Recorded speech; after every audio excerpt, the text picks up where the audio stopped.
Greetings, everybody. Keith here. Hoping everybody's having a good day, enjoying life, living life, loving life. I remind everybody, hit that like, share, and subscribe button down there. There's a PayPal link in the details section for anybody who wants to share some love. And we're going to get right into it tonight. There's no StreamYard link for this particular one. I'm just going to go through some codes to show you that the law does not flow from the bottom up. It flows from the top down. And we're going to discuss this issue about common law and where it sits in that flow of law. So we know that equity was merged with common law. Now, the reason it was merged with common law is because common law is a court of law. And in that court of law, it goes to the decision-making and fairness of equal consideration, whether it be in contract law or in the preponderance of evidence. Okay, so in a criminal code, under common law, which is your case law, where they decide the criminal activities, they determine that there's a certain fairness and reasonableness in bringing charges. In contract law, it's supposed to be under arbitration, and the only reason they would bring criminal charges is because somebody violates the contract and refuses arbitration, and therefore causes absolute detriment, harm, loss, or injury upon the other contractor, and isn't being equitable about it, isn't being fair and reasonable about it. So when we think about these jurisdictions, I want to point out that you have Robert's Rules of Order. Then you have the Federal Code of Regulations, U.S. Code. Then you have the Uniform Commercial Code. Okay, that's 1, 2, 3.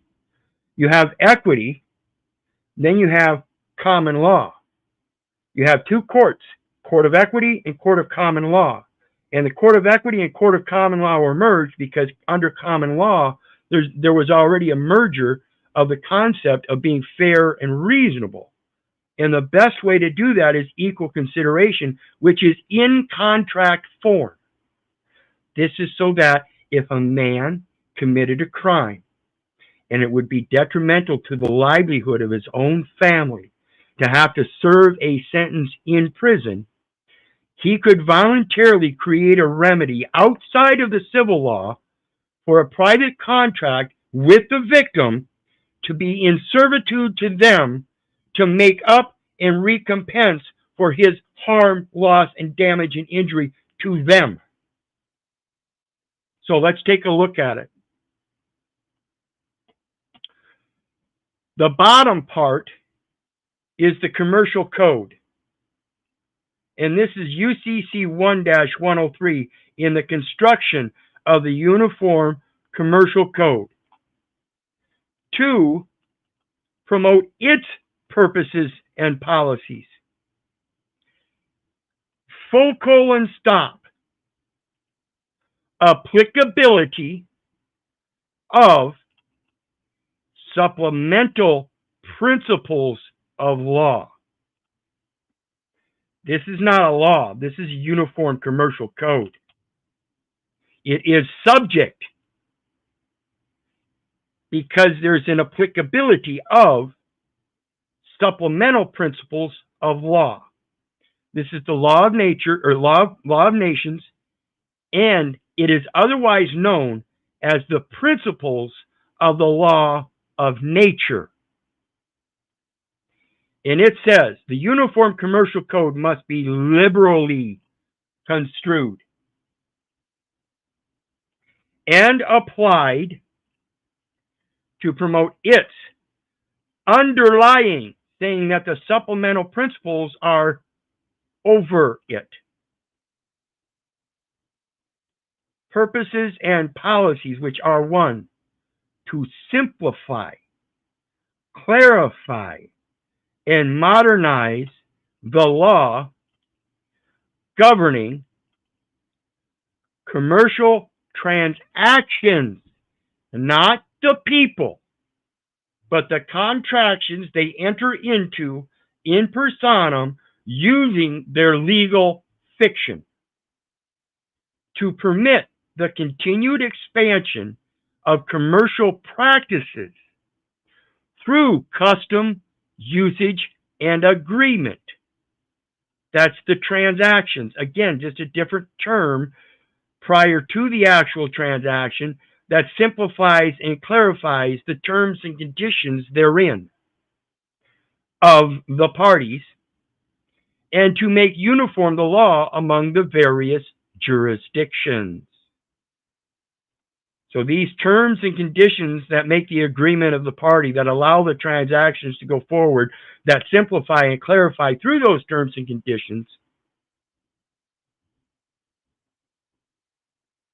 that's a contracting party. That's equal consideration in contract.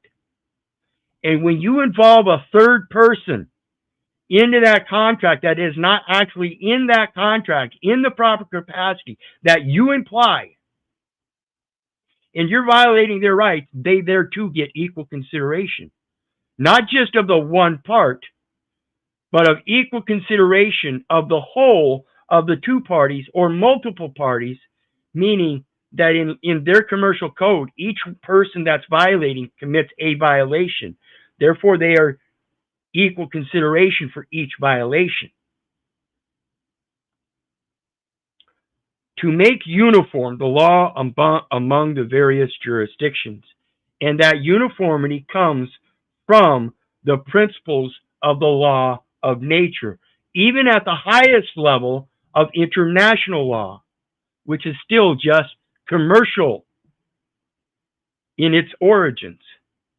Admiralty Maritime, for the protections of commercial merchants and their wares and goods in contracts with other entities. And they got to transport those goods. That's all it is. It's an insurance. That's the law of nations. That's why you have the law of flags. That flag, it's the same thing as a stamp. That stamp, it's the same thing as a Federal Reserve note. Look at 18 U.S.C. 8, obligations and other securities of the United States. They mention both stamps, United States stamps, canceled or not canceled, and Federal Reserve notes, all in the same category. They're of like kind. So to make uniform the law among the various jurisdictions means the law itself owe no man anything. In other words, don't be causing a debt against loss, harm, damage, or injury against another man. Yet that's what you do in these contracts when you defer a debt, in hopes that in the future you'll be able to pay it back with interest by borrowing from the same entity that's demanding the interest. It's an impossibility. You're going to go farther in debt yourself. Unless displaced, this is why they have disposition hearings. It's a displacement. Unless displaced by the particular provisions, particular, not generally or specific, but particular, as defined, provisions of the Uniform Commercial Code, the principles of law and equity, including the law merchant, that's at Admiralty Maritime, and the law relative to capacity to contract,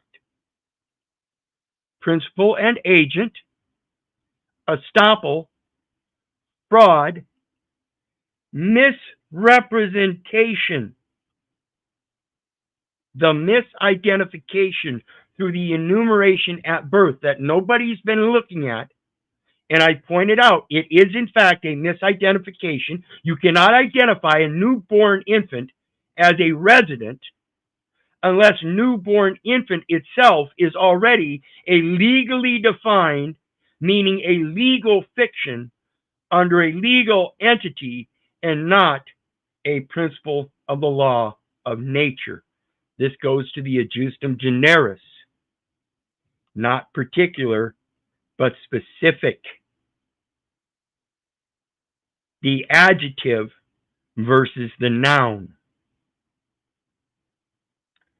Duress, coercion, mistake, bankruptcy, and other, telling us that these are validating or invalidating cause. So now we got the nature and the cause.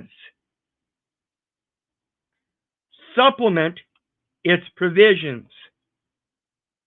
My nature says, before I formed thee in the belly, I knew thee. Before thou camest forth from the womb, I sanctified thee, and I ordained thee a prophet unto the nations, telling me that no nation or otherwise can sanction what he ordained me to speak boldly as I ought to, based upon the fact that I've studied and shewed myself worthy and approved, and I am not ashamed of my workmanship, and I am only rightly dividing the word of truth. So let's look at the next one. The next one is another uniform commercial code, and it says territorial applicability as it goes to federal code again, 18 U.S.C. 7, special maritime merchant law, admiralty maritime, special maritime territorial jurisdiction for 18 U.S.C. 8, obligations and other securities of the United States for vessels of the United States through that resident determination of the enumeration at birth, where they grant the nationality of a United States citizen, known as a United States business, and therefore can only be seen and heard in contract form and not in its true nature, which is me, the adjective. Territorial applicability, just as its supplemental applicability of the principles of law. Parties' power to choose applicable law.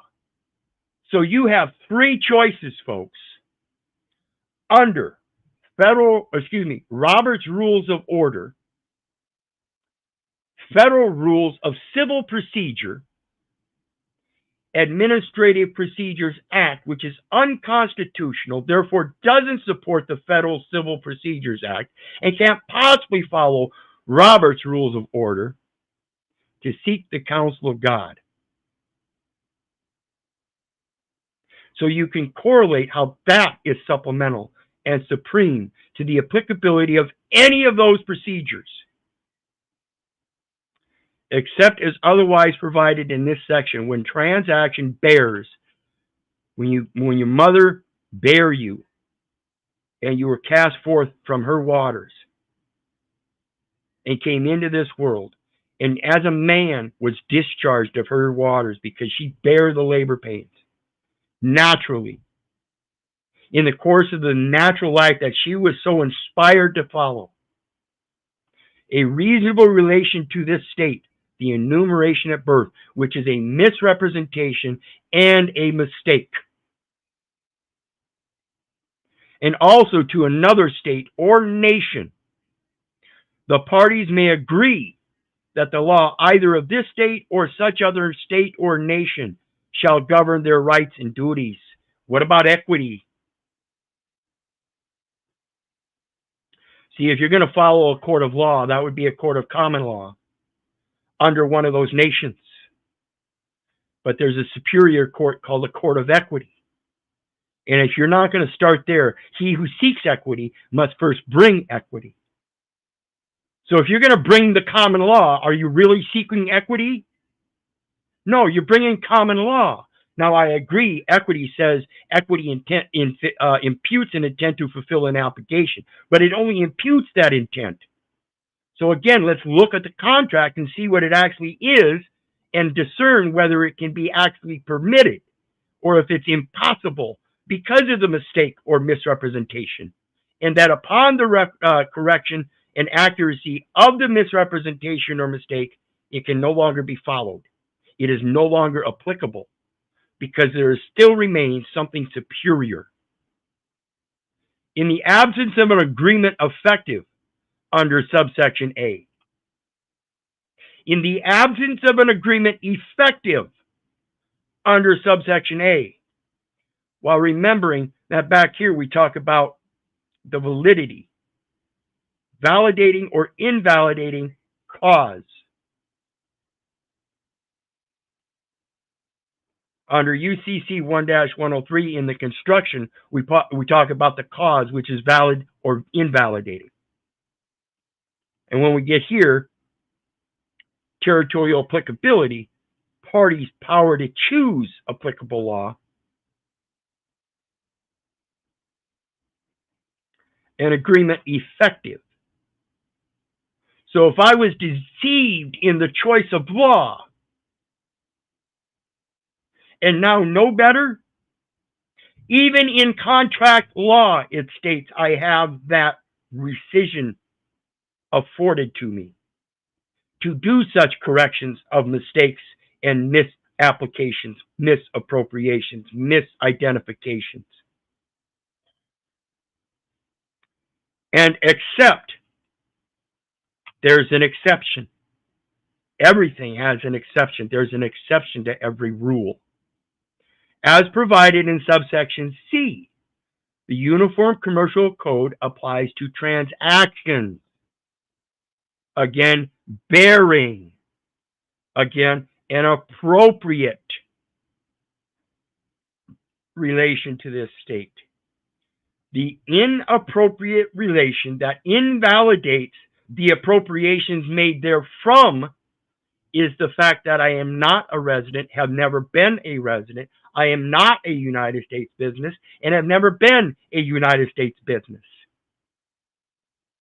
It is now an impossibility, now that I know the truth, that a resident, residents of the zone, in those economic trade zones known as the Zoning Improvement Plan, foreign trade zones, under a program of economic warfare, which I do not wish to involve myself under the UCC, known as Battle of the Forms.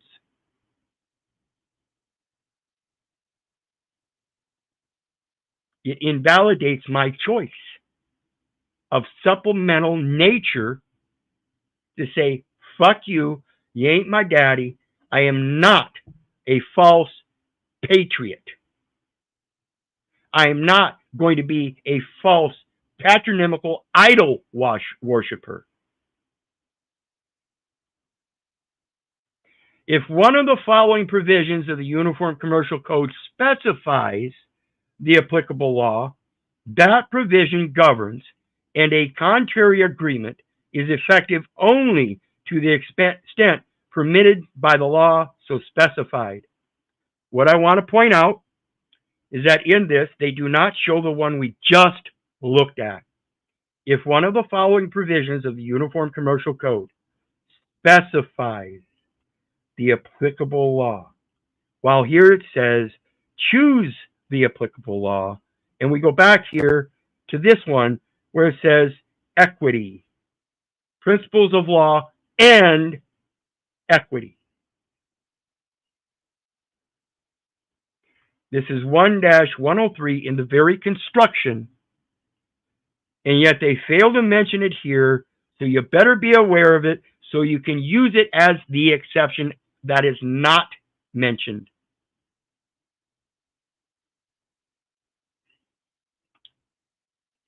These are all going to contain exceptions as it states.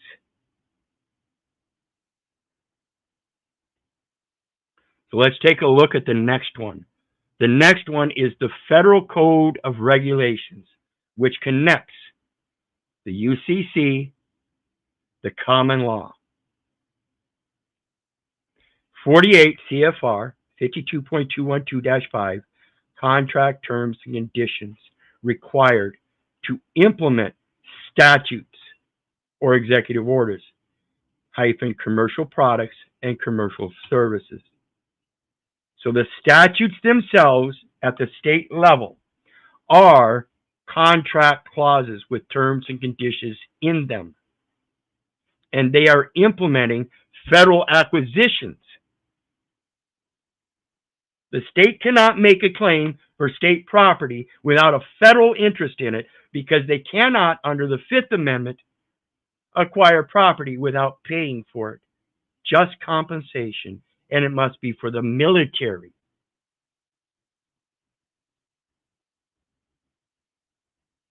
Very simple. So let's take a look at the next one. The next one is under the labor of such contracts. Labor, Office of Secretary of Labor, labor standards for federal service contracts.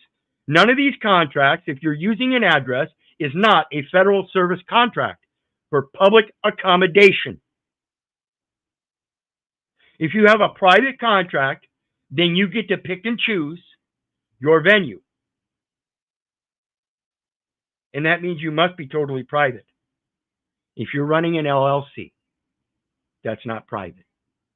You've subjected yourself under the laws of the United States, a corporate entity, to use one of their corporate legal constructions instead of a trust. Under contract. Application of the McNamara-O'Hara Service Contract Act. Particular application of contract coverage principles. So even in contracts, those principles carry down. So again, the law does not work from the bottom up. Just like a river flows, it flows from the top down. That's why they call it currency. That's why they use those terms of levy and bank and current. They know the principles flow from the top down. Beneficiary of contract services. Now, this is where I'm going to point out that my companion was actually in a federal contract employment situation all of her life, teaching for the public education system, which is a federal system. The Act does not say to whom the services under a covered contract must be furnished. That's the beginning when the contract starts. In the equal consideration, equal benefit portion of that contract, they state that there are certain benefits that will be allowed. One of those is full coverage for healthcare and dental and such. Those contract terms and conditions don't allow for benefit if you still have to pay in and are not actually receiving it as the benefit, while still being forced into contract and not being allowed to take the third-party benefit position and are being displaced and disposed into contract. That's forced contract. Even in the financial sense, let alone labor. But now that she's finished and retired and resigned and disabled from the labor portion, they are trying to say that she's still under forced contract. You can't force contract.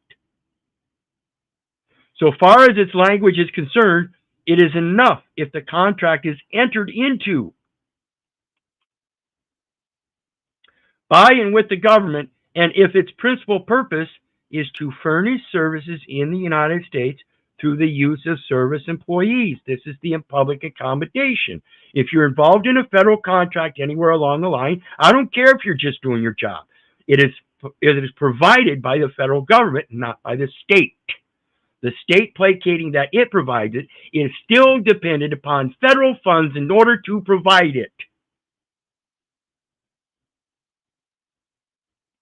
So it mentions it is clear that Congress intended, that's the federal arm, not the state, to cover at least contracts for services of direct benefit to the government, its property, or its civilian or military personnel, for whose needs it is necessary and not bound by contract then, but of necessity, or desirable for the government to make provisions for such services. So in order for the government to entice people into their employment, they offer them benefits. Are they truly benefits, or are they trapping you into contracts because you don't know the contract terms and conditions and how to make them equally considerate and beneficial? For example, The legislative history makes specific reference to such contracts as those for furnishing food service and laundry and dry cleaning services for personnel at military installations.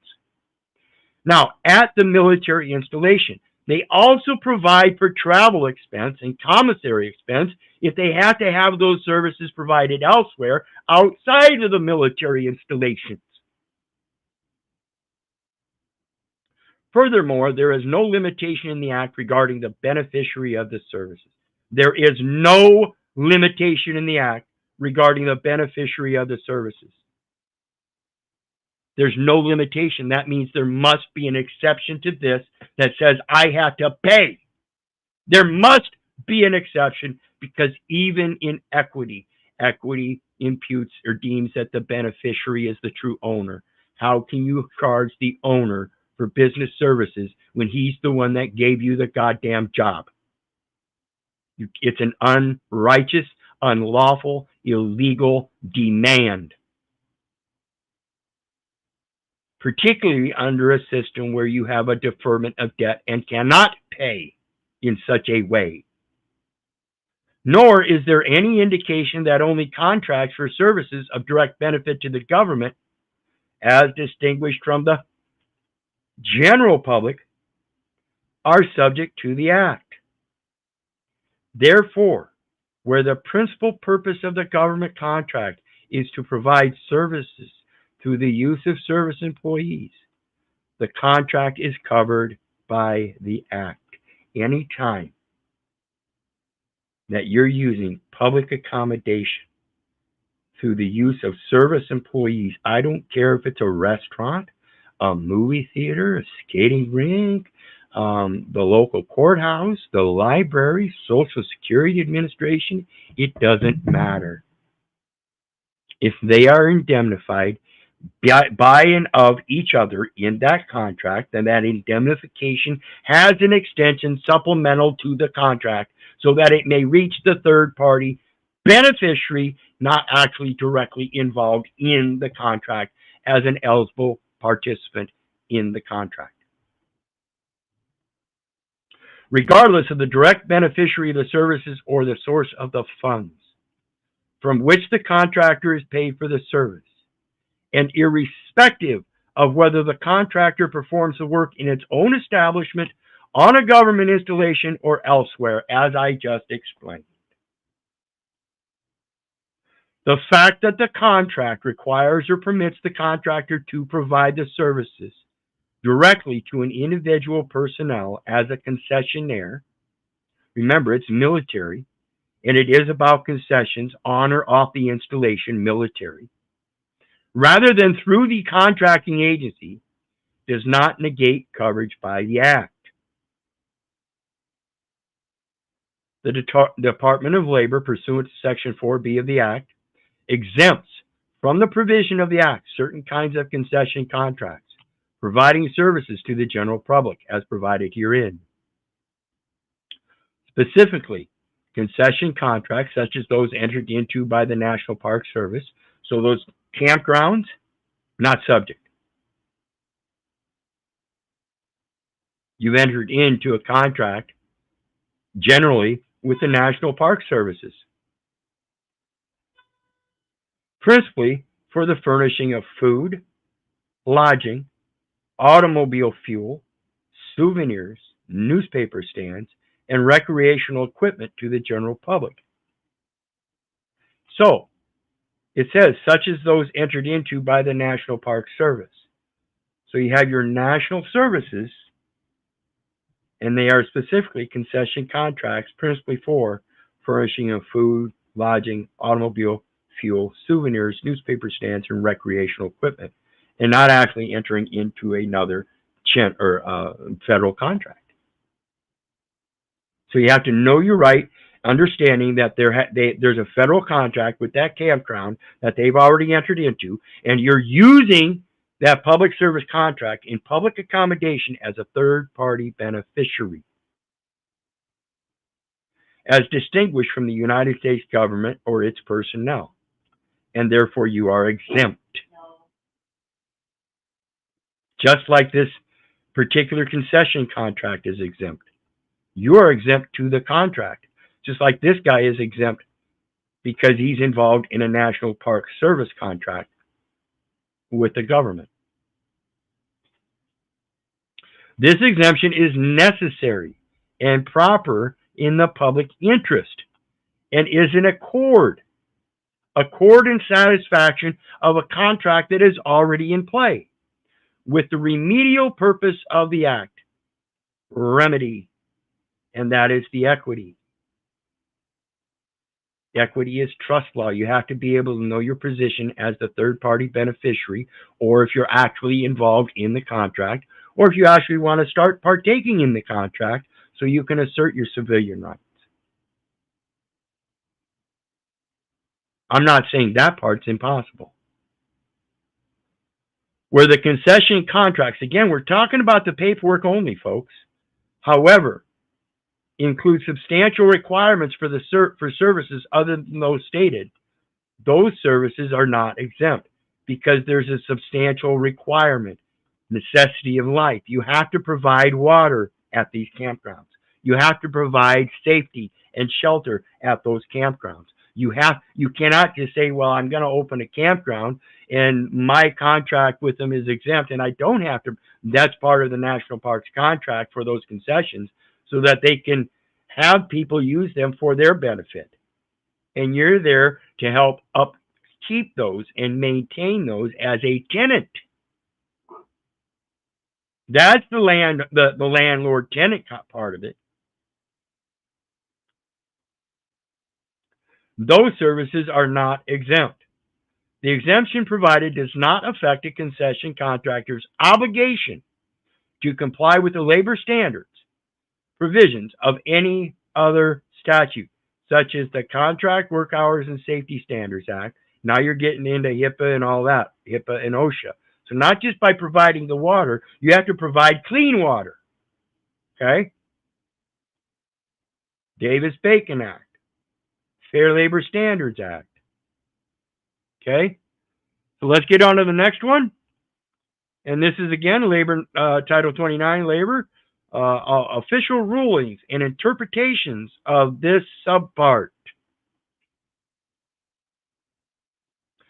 The purpose of this subpart is to provide, pursuant to the authority cited in 4.102, official rulings and interpretations with respect to the application of the McNamara-O'Hara service contract, which evidently says that it applies across the board.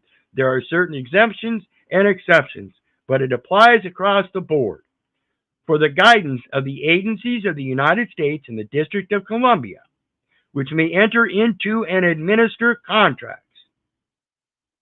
Robert's Rules of Order to administer contracts at the state level, but they must follow the federal rules of civil procedure. Subject to its provisions, the person desiring to enter into such contracts with these agencies and the contractors, subcontractors, and employees who perform work under such contracts. The persons desiring to enter into such contracts. Again, that resident in United States nationality was the entrance into a contract forum without our recognition nor our desire. We were indoctrinated that now we have to go out and get a job. In order to get a job, you got to get a state ID or a driver's license. And of course, if you're going to get to and from work, you better get the driver's license so you can drive back and forth to work. It's all implied. These rulings and interpretations are intended to indicate. They do not regulate or enforce. They have no power. These rulings and interpretations are intended to indicate the construction of the law and regulations which the Department of Labor believes. Tell me about belief, people. Believes to be correct, and which will be followed in the administration of the Act. So it is under the administrative procedures, and they are administrating acts of contract labor. Unless and until directed otherwise by act of Congress or by authoritative ruling of the courts, or if it is concluded upon re-examination of an interpretation that it is incorrect. And then it's got all of these nice court decisions from that point on. See, for example, Skidmore versus Swift, Roland Company versus Whaley, Endicott Johnson versus Perkins, Perkins versus Luke and Steele, United States versus Western Pacific Railroad, has the primary and financial, the Department of Labor, not the contracting agencies, has the primary and final authority and responsibility for administering and interpreting the act, including making determinations of coverage. So why are you going to anyone else? Everybody wants to go to the administrative courts. It's a labor contract under a contract form of resident determination for income tax purposes as a contract term and condition for a statute that can only be implemented by commercial products and services. Got to have the contract terms and conditions there to enter in those commercial products and services.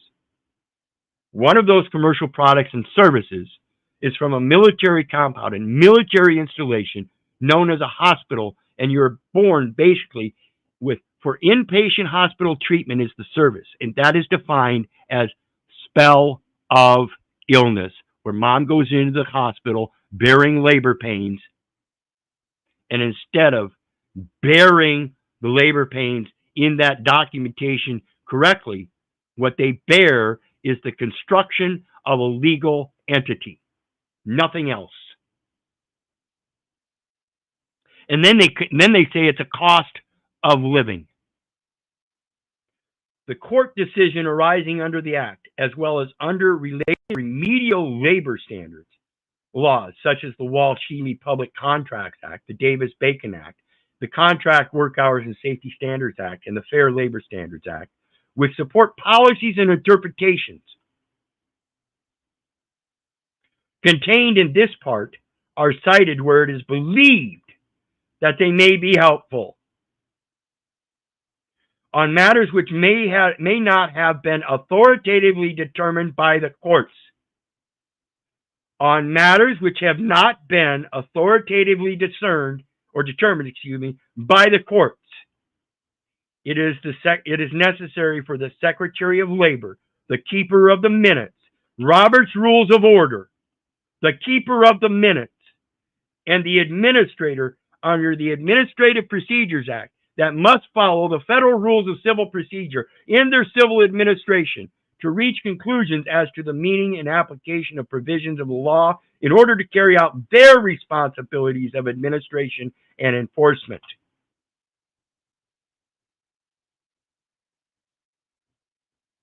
Skidmore versus Swift and Company.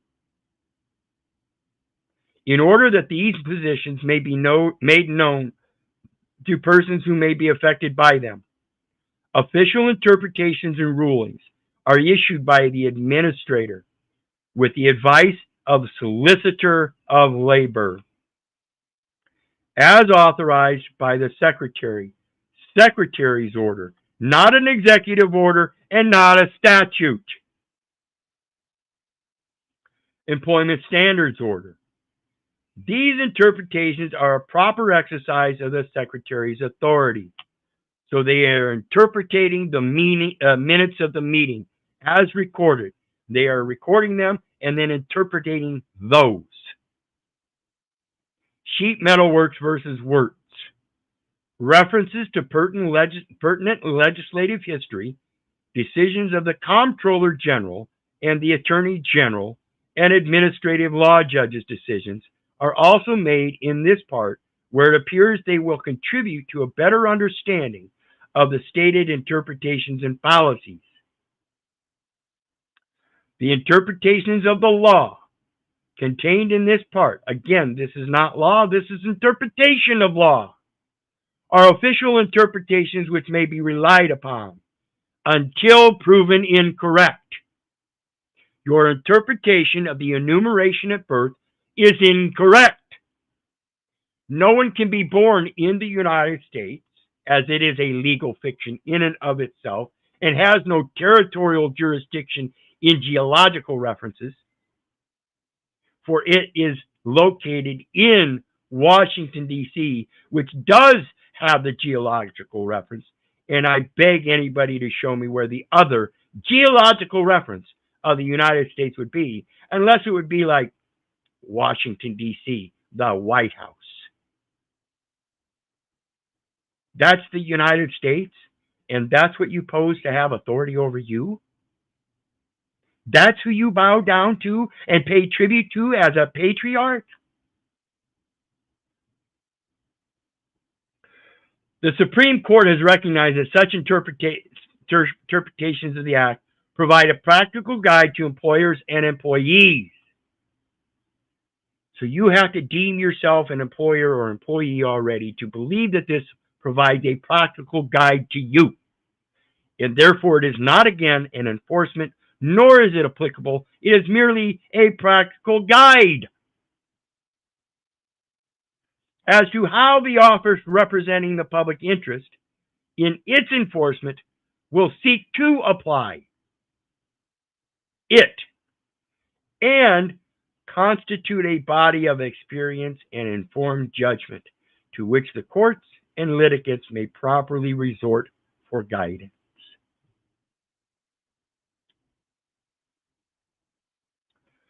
Again, it gives you a bunch of cases. Interpretations of the agency charged with administering an act are generally afforded deference by the courts.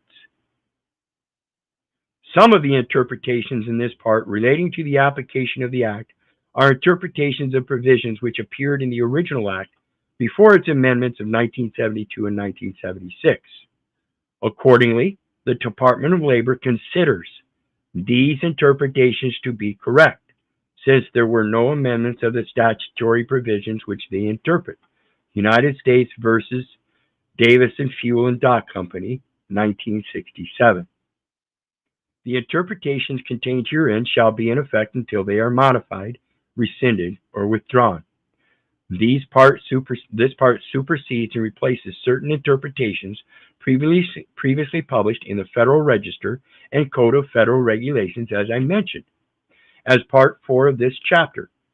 Prior opinions, rulings, interpretations, and prior enforcement policies, it's not law, it's policy. In other words, you have to have a contract, which are not consistent with the interpretations in this part or with the Act as amended, are continued in effect.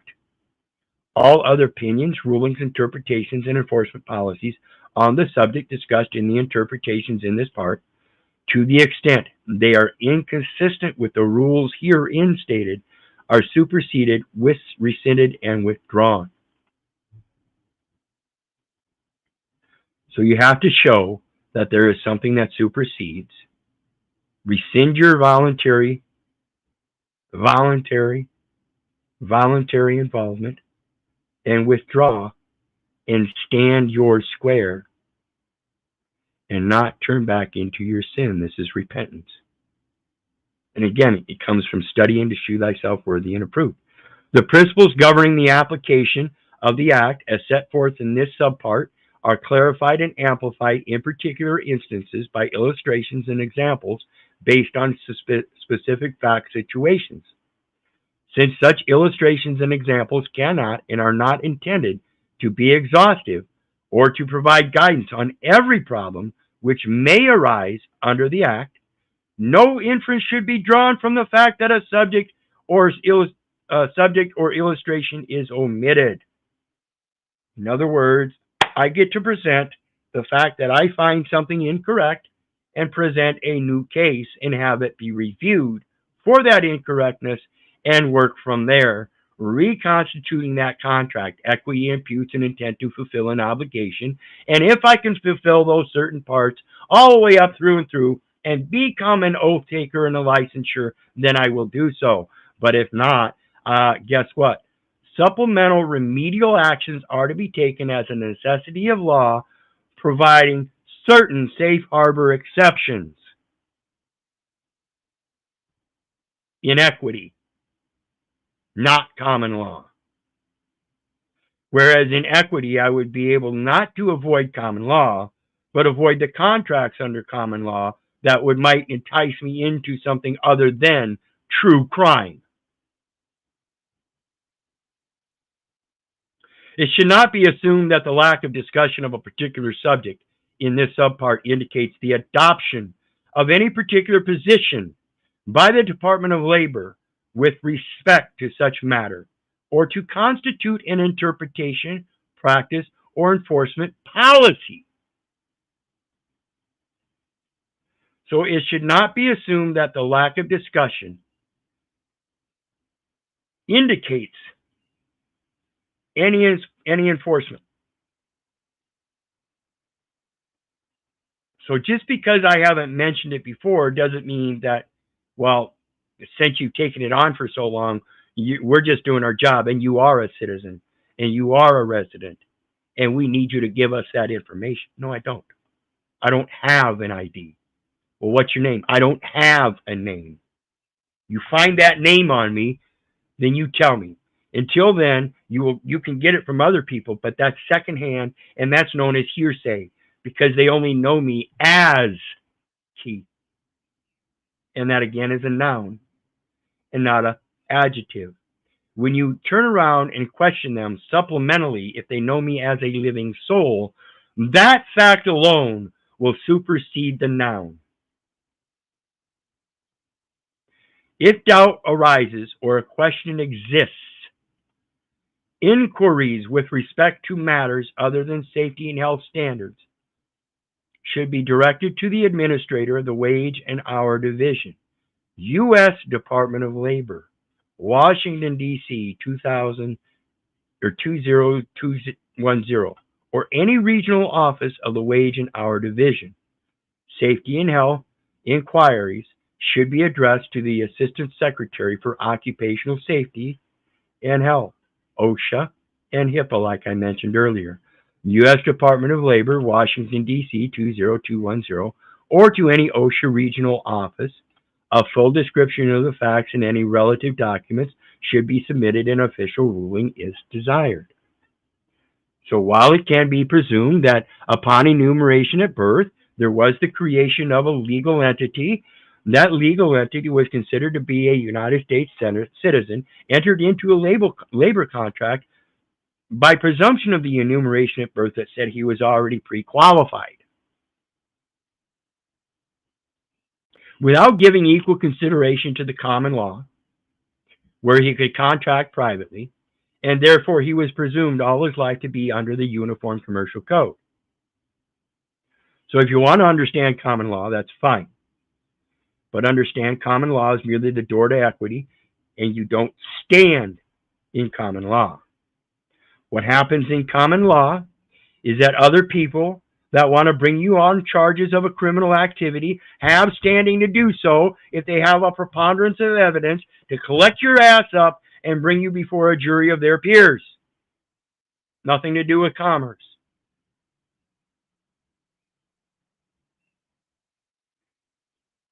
That's common law. When you're dealing with commerce, you don't use common law other than to show the fact that there's a contract and it's inaccurate. If they want to keep going forth, knowing the inaccuracy, now you can get into the tort law of common law. But again, that only comes from equity. They've now said that there's a contract which imputes an intent to fulfill an obligation. Show me what my obligation is. If you can't show me that the obligation holds true as a resident or a citizen of the United States, then you're the one that fails, not me. So, supplemental principles of law, otherwise known as law of nations, otherwise known as the principles of law of nature. In mankind's nature, we have this innate ability to come up with this concept of religion. In that religion, I follow the King James Version of the Bible for their intents and purposes because that's what they use in their courts. This is the door to equity to show them their contracts with something superior by showing the contract terms and conditions. And like I said, if you want equity, you must first come with equity. So it tells us in the Bible, this is a faithful saying, and these things I will that thou affirm constantly. that they which have believed, if they want to believe, they're so fucking correct, in God, might be careful to maintain good works. So while you're supposed to maintain that campground for the National Park Services, you're supposed to do so in good faith. This is the doctrine of the United States, in everything is done in good faith. This is the full faith and credit of the United States. These things are good and profitable unto men. This correlates with another one of my favorite verses, Colossians 3:23 and 24. And whatsoever ye do, do it heartily as to the Lord and not unto men. So again, constantly affirming his will. It's a faithful saying that if we do believe in God, we would think of God at all times in our fellow man, owing no man anything, so that when we do get into a contractual situation with them, we do give them equal consideration and benefit, and we don't cause harm, detriment, and damage, because it will come back to bite us too. Knowing that the Lord, that of the Lord ye shall receive the reward of the inheritance, for ye see the Lord, for ye serve the Lord Christ. That's my inheritance. I don't need the material realm for my inheritance. I don't need the contract to prove that I have an inheritance. It's already there. This is your merits. This goes to good works or faith is dead without good works. So the next one is Matthew 5:16. Let your light so shine before men that they may see your good works and glorify your Father which is in heaven. Because you wouldn't do those good works without claiming and constantly affirming the Almighty God. That's his will. I can only do this, what I'm doing today, because every breath I get is received from him. Every breath I take is an act of God. And I don't want you to believe me. I don't want you to believe the neighbor. I don't want you to believe the government. For crying out loud, I don't want you to believe your mother. I want you to study to show yourself worthy and prove, knowing that you don't have to be ashamed of your work, so you can rightly divide the word of truth. Then the next one is James 2:14 through 17. It says, what doth it profit, my brethren, though a man say he hath faith and hath not works? Can faith save him? If a brother or sister be naked and destitute of daily food, and one of you say unto them, depart in peace, be ye warmed and filled, notwithstanding ye give them not those things which are needful to the body, what doth it profit? Even so faith, if it hath not works, is dead, being alone. If you have your cup and it's full, and somebody comes along and needs it desperately, I don't care how much my cup is full, I'm going to give them some. I know I've already filled my cup, I can do it again. Particularly if my cup is overfilling.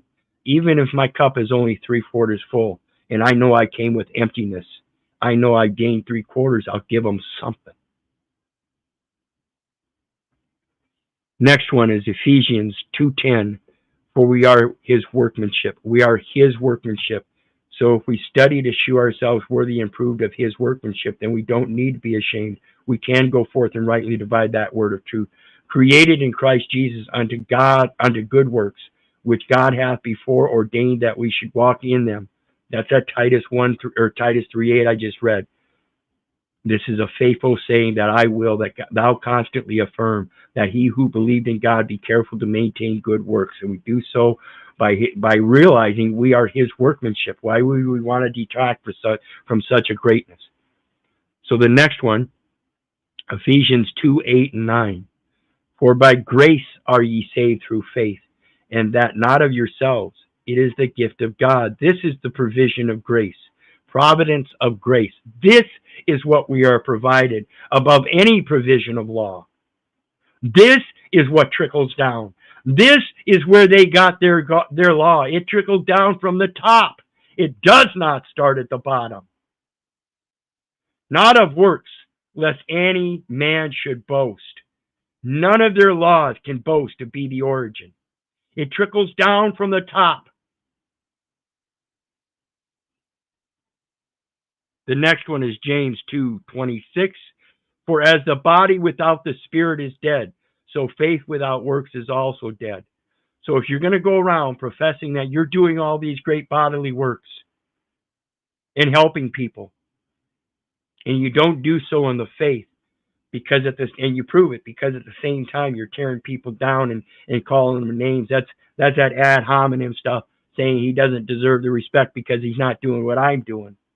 Like your works are the merits of him.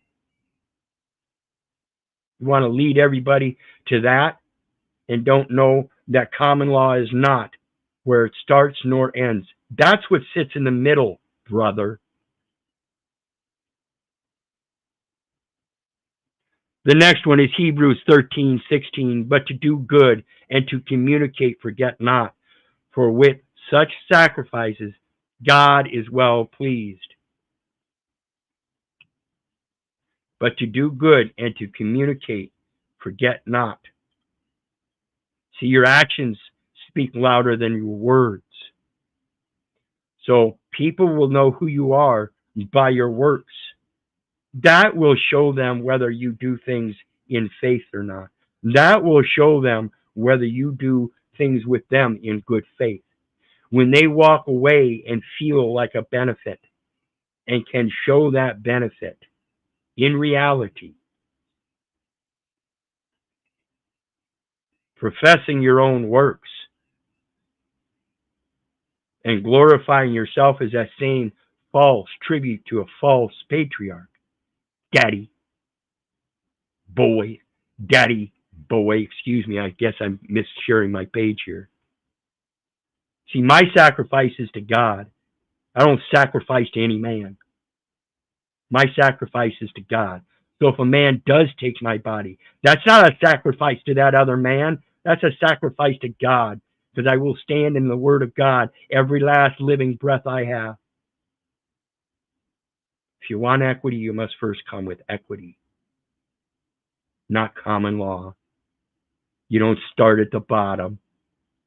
You come with the greatest thing there is, the breath of life. You come with the word of God as a prophet unto the nations, showing them where they got their codes, where their laws came from. Being able to dispense the Article 1 courts of the administrative courts and the Article 3 courts of common law, as if though I didn't commit no crime, therefore it doesn't belong in the common law courts either. It doesn't belong in the administrative courts. It belongs in the Tapas court. None of you are my judge, and my body is a sacrifice. So if you don't meet me in the court of God, then you are the heathens, and you will run, because I'll stand my square. And again, take my body, that's what it's for. You will never take my spirit. You will never take my equity. You can call me all the names you want. And remember, folks, I love you, but I don't give a rat's ass whether you don't love me back. That's to say I don't care if you hate me. I don't care if you don't respect me. That's on you, daddy boy. May God bless you, and have a good day. I'm going to be back at 9 o'clock with my regular. We'll see everybody then. In the meantime, God bless.